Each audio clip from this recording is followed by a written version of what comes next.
Brian and I rewatched Hackers the other day, and I forgot how much I loved that movie. Yeah, the old Angelina Jolie, Johnny Lee Miller movie.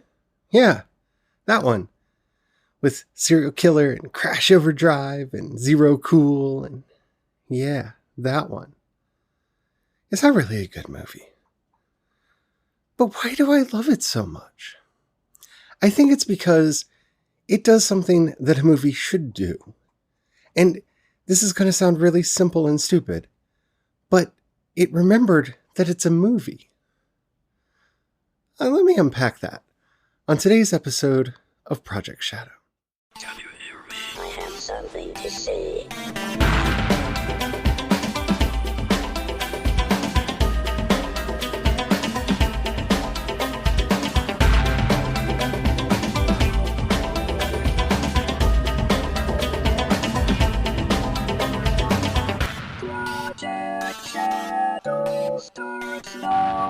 Hello, everyone. How are you doing today? My name's Charlie. You might know me better as sci-fi fantasy writer C.E. Dorset.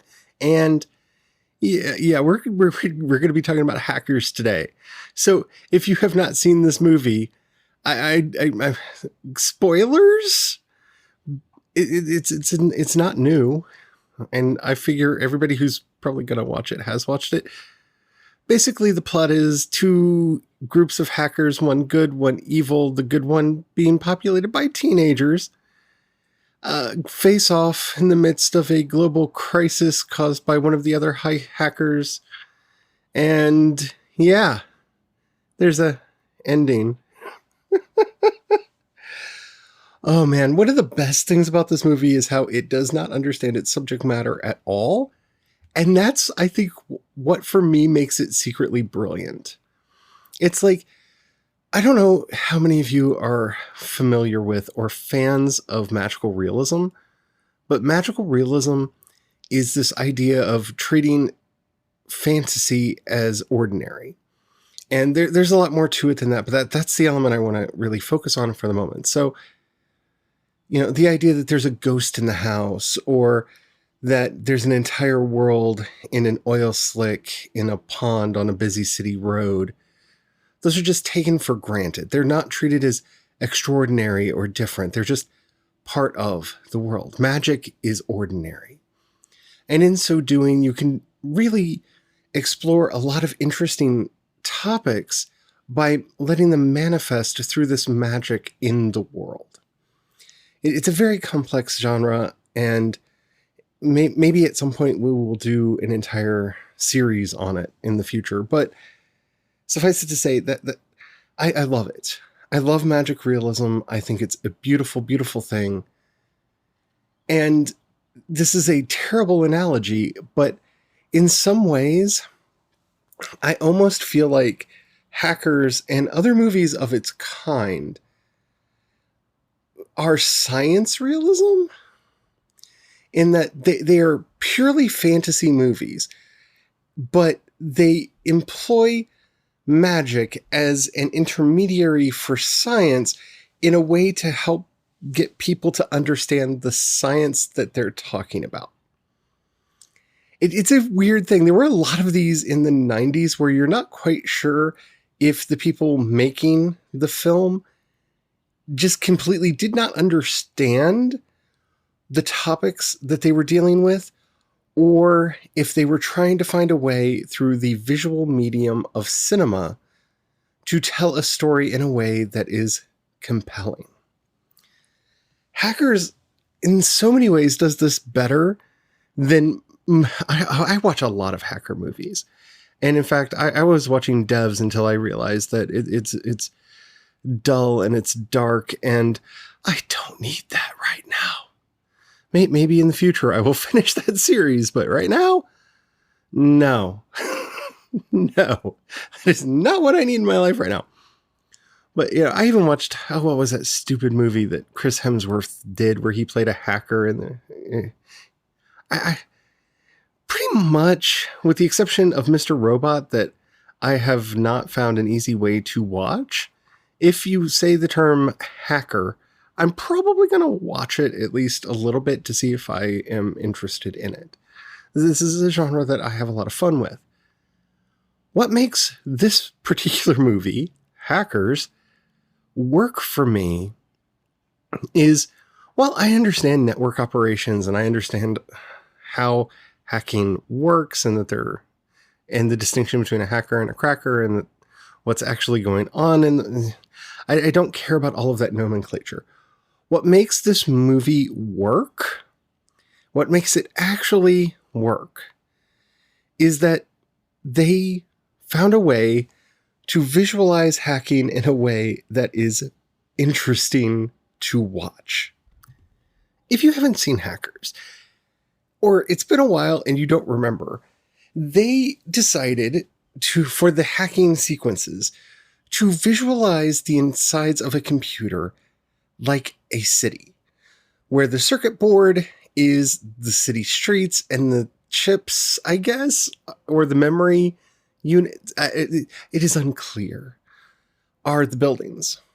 And we see the hacking that's being done as kind of this aerial assault on the city, where the camera flies through this futuristic microchip filled city that looks like something out of an old Daft Punk video to secure the information that they're trying to get or to accomplish the goal that they have set out to accomplish. Now, anybody who knows anything about computers knows this is not right. This is not right. That's not how any of that works. It's not how anything technological works. And I know some people that cannot watch this movie because it is so inaccurate in its understanding of the technology. In fact, one of my absolute favorite lines in the movie is towards the end when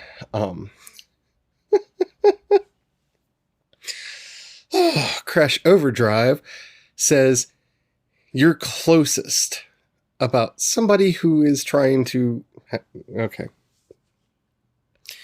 I'm willing to suspend my disbelief and say that this person has gotten through more firewalls than the other members of the team, and thus that's why they're closest. Oh man, this is not how any of this works. But the beauty of this film, and why I think it makes it into that craptastic movie that I just absolutely love, is that it never for a moment forgets that it's a visual medium. And that is an important thing for me. Audiobooks are audiobooks. Movies are movies. I must admit, I have a hard time watching movies that are not visually interesting in some way. Because why am I watching this? I might allow them to be on in the background and listen to them because they're primarily, discussion driven and they don't have a lot of visual information that I need to be taking in to understand the characters of the plot. But then why are you a movie? I mean, I'm being very sincere here. I find it very important that the medium be used for what it's best for. It's a movie. I want to see things. That doesn't mean that it has to be, all fast-paced and crazy. As I've said before on the show and numerous times, Assassins is one of my favorite movies, and it is probably the slowest film I have ever seen outside of one Russian film that I don't remember the name of that took place in the base of a statue of Lenin and was primarily just a person sitting for extended periods of time in different positions. Yeah. It's a slow movie, but it works because it remembers that it's a visual medium. It is so much a visual story that the dialogue often drifts away and is barely audible, to the point where if you watched like the closed caption version like I did, they don't even bother to close caption it because you're not intended to be able to make out what's being said, because the camera, the eye, has become focused or fixated on something else. And it is a visually stunning film. So I'm not saying it has to all be like flash and excitement and, rip-roaring action.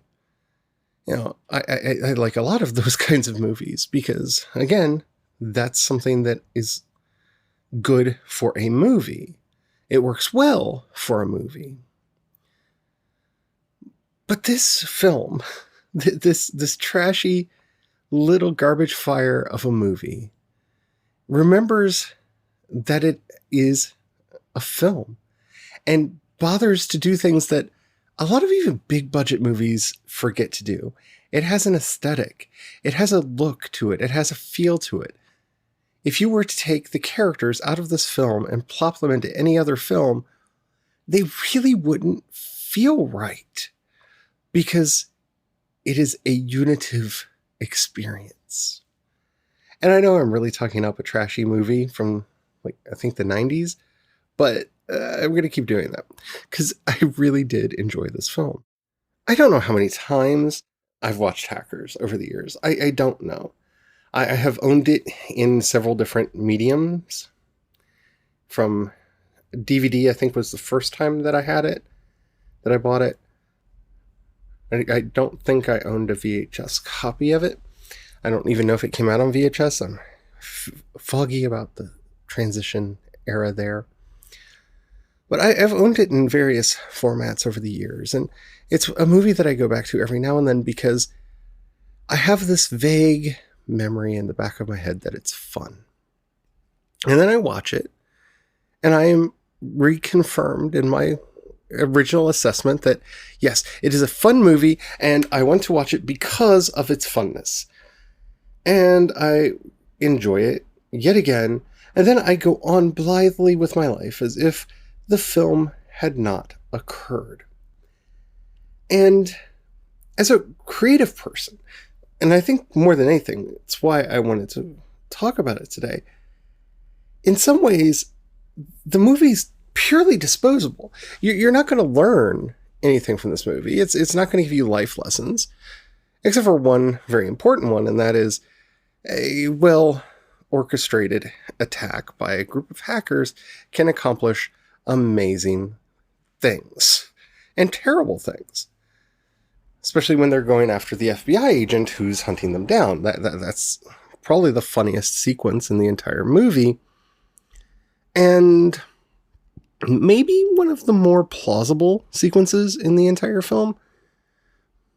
But you don't go into a movie like this to learn something, so that makes it disposable. Or does it? You see, I've been struggling with this a lot, given the nature of my own fiction lately, and the work that I feel compelled to do. Because I don't want to be spending my time digging into serious and deep issues in a way that's all serious and deep. That doesn't mean that I'm trying to cast that out or not have that as part of my fiction. It's that I just want to focus more on my fiction being fun. I hope the other stuff comes along with that, but my main interest right now is just writing something that's fun. And this big part of me, which for those of you who have listened to the podcast for a while, you'll know that I call Bob, and Bob is played by a skull on a gargoyle who sits on a perch overlooking my desk, looking at him right now, who speaks up and tells me that I'm wasting my time, my energy, and my efforts. And worse of all, I may be wasting my talents because I'm trying to produce so much fluff.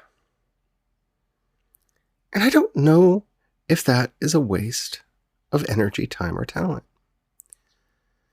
Like I said, I'm hoping that the themes in the work that I do always shine through, and that people can find something meaningful in the work that I do. I'm not trying to make vapid fiction, and I don't think that vapid fiction and enjoyable fiction are necessarily different. It's one of the reasons why I keep going to Star Trek or Star Wars as examples of what I'm wanting to accomplish when it comes to writing a space opera. Because I think that they are entertaining on their own right, but they also have a deeper level that if you want to get into it, you can get into. But it's not required. And that's a skill set that I haven't really worked on for a lot of my writing career. But even if most people miss the deeper message of the fiction, like let's look at one of my favorite franchises of all time, and that is The Wizard of Oz, right? The Oz books by Frank L. Baum. I love these books. I do. They have a special place in my heart. I read them when I was a kid. I used to watch the movie all the time. I mean, Oz. I have in my own head a love for Oz, like I think a lot of people do for the various Disney characters. And don't get me wrong, I love Disney too, but all of the magical things that happen in the land of Oz are just magical, and I love them. Just because people didn't understand what he was trying to get across in The Wizard of Oz, which was originally intended to be a political satire, and he ended up devolving into a children's book series, does not make that series or those books any less valuable. It doesn't. They have meaning for someone like me. They're stories about the outcast and the downtrodden and trying to find some place for themselves in the world. Just that simple premise in its own right is a valuable thing for countless people on this planet who have that experience. Now, I've never been transported to a magical fairyland called Oz, though, you know, I did try in my younger years, but that's a whole other story that's inappropriate for this podcast. But, you know, I think we've all had that feeling of not belonging. And that is at the heart of a lot of this type of media.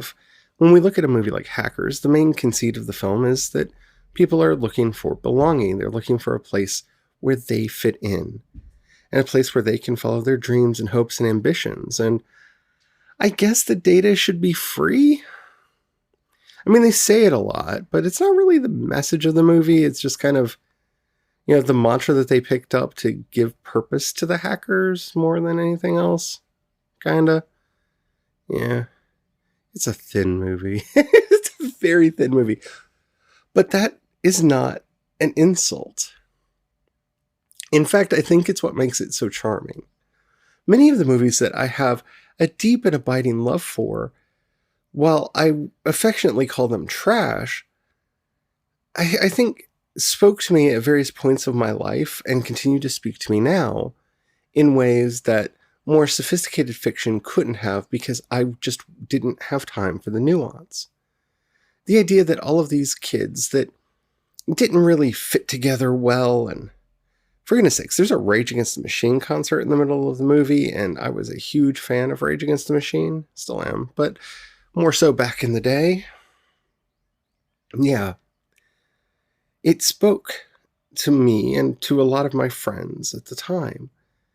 And it still, I guess for nostalgic purposes, has that ability to speak to me now. It reminds me who I used to be. And to me, that is the best possible thing that nostalgia can do. See, when we sat down to watch Hackers, our goal was just to watch a silly movie that we remembered being a whole lot of fun. But in so doing, it reminded me of who I was back then, when I was much more idealistic and less jaded and didn't have all of the concerns and cares that I do now. Most of which, when I sit down and actually evaluate them and bring a mindful view to them, don't matter in the grand scheme of things. They're just things that I have decided to worry about because, you know, adulting. That is a very valuable thing. And something that I'm very grateful to this movie for being able to do. Because if and this will come as no surprise to anybody who's both seen the movie and has known me for quite some time. I was serial killer in school. I was. Like, that's who I was in high school and for many years thereafter. Pigtails and all. I was tall. I was gangly. I also had an eating disorder, but that's neither here nor there, is it? We're not talking about that today. But I didn't feel that I fit in, and I tried too hard to be the person that I thought was cool. But I at least had ambitions. I had goals. I had dreams. I had ideals that I would stand for. Principles that, well, I haven't lost or forgotten. They're not as bright and shiny in my mind anymore. And so I just wanted to say thanks to this movie for bringing that back and encourage you to try to find something in your life that will do that for you. See, there are some movies back from the 90s that really have this power to transport me back, and some even earlier ones. All the He-Man stuff that I have around me. I have a sorceress sitting on top of my desk because I always wanted to be the sorceress in He-Man, and it brings me back to a lot of my happy memories of my childhood. Find something for you. Find something that makes you happy. Find something that makes you remember who you wanted to be and makes you relive the best parts of your past. And I would love to hear about it. I really would. In the show notes, you'll find a link to the voice message system. Keep it short, keep it clean so I can use it on the show. I would love to hear from you. I'd especially like to know what properties do this for you, especially film. I know we're all kind of sitting around binging right now, and yeah, especially films. But music would also be cool. If you'd rather hit me up on social media, I'm C. Dorset on both Twitter and Instagram, and you can find links to everything that I do over at projectshadow.com. Alright, well, I've got a lot going on, and I want to be talking about it, but I don't want to say anything yet. Oh, it's driving me crazy. So, let's just say until next time, stay safe, stay well, and don't forget to have the fun. Bye.